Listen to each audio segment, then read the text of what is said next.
You're welcome. All right, let's discuss this further now with Dr. Gloria Richard-Davis. She is a physician at the University of Arkansas for Medical Sciences. She's also the university's Executive Director of Diversity, Equity, and Inclusion. Dr. Richard-Davis, thanks for being with us. Let's start here with Arkansas. It is near the top of the list when it comes to new COVID cases, near the bottom of the list when it comes to vaccinations. It's not the only state there in the South that's having some trouble, but others are doing better. It is a red state, but some red states are doing far better. What is happening in Arkansas?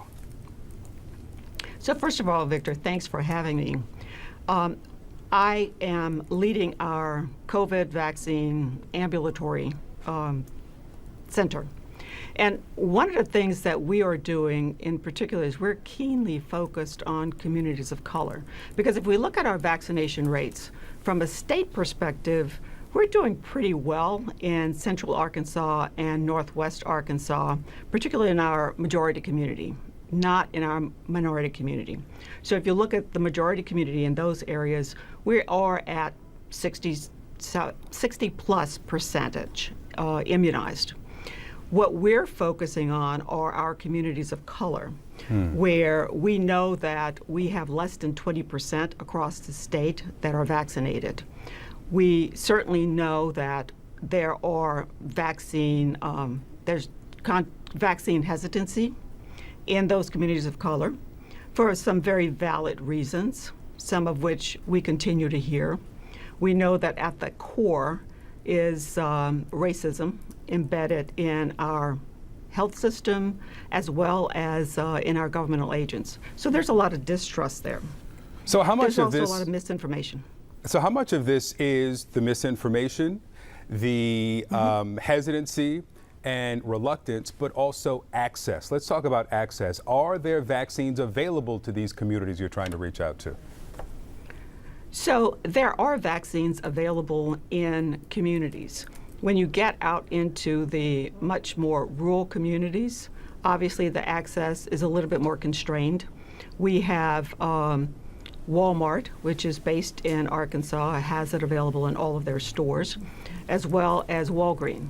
But what we're trying to do with our mobile unit is to actually reach those communities that do not have those access. So we're working with multiple partners, the health department, our Arkansas Medical Dental Pharmacy Association, as well as nonprofit organizations that have been working in those communities. Yeah.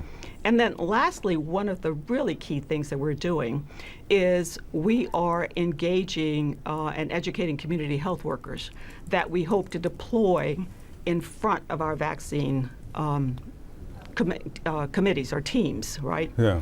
So that they can actually educate those communities and mitigate against some of the misinformation that they're hearing. Doctor, we listed Arkansas as one of the states that is banning public schools from either requiring vaccinations or proof of vaccination. What is, first, should there, in your opinion, be mandates for public schools for these vaccinations? And second, what's the secondary, the tertiary impact on public health of a ban like that?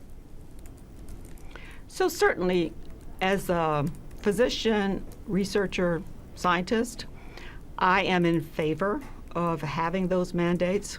From a state perspective, we have legislation that has placed some prohibition on that, primarily because what they are trying to do is to protect those who are choosing not to be vaccinated from discrimination.